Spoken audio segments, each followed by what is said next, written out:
14 tahun tak lengser, Kadinkes Lampung punya harta fantastis, gaya hidup mentereng.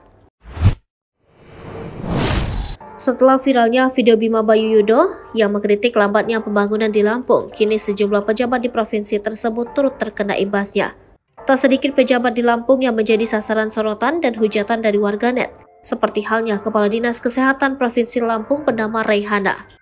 Sosok Kadinkes Lampung tersebut terus menjadi sorotan publik lantaran gaya hidupnya yang mentereng alias mewah. Selain itu, rekam jejak Reihana sebagai Kepala Dinas Kesehatan Provinsi Lampung turut menjadi sorotan. Pasalnya, Reihana telah menjabat sebagai Kadinkes dalam kurun waktu yang begitu lama, 14 tahun. Di saat pemangku jabatan lainnya silih berganti, kursi Kadinkes seolah tak pernah tergeser di tangan Reihana. Selama 14 tahun, Reihana tak tergantikan menjabat sebagai Kepala Dinas Kesehatan Provinsi Lampung.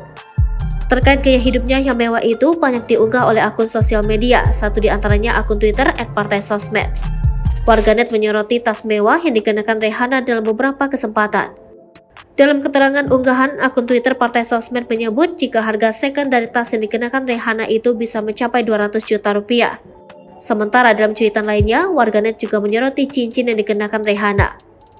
Reihana mengenakan perhiasan di tangannya dengan dugaan harganya berkisar harga perhiasan milik pengacara kondang Hotman Paris.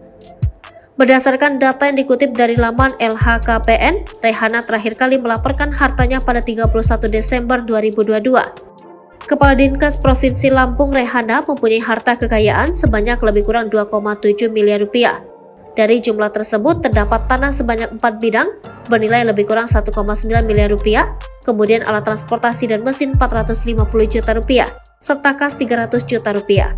Sementara itu Reihana tercatat tak memiliki utang kepada siapapun.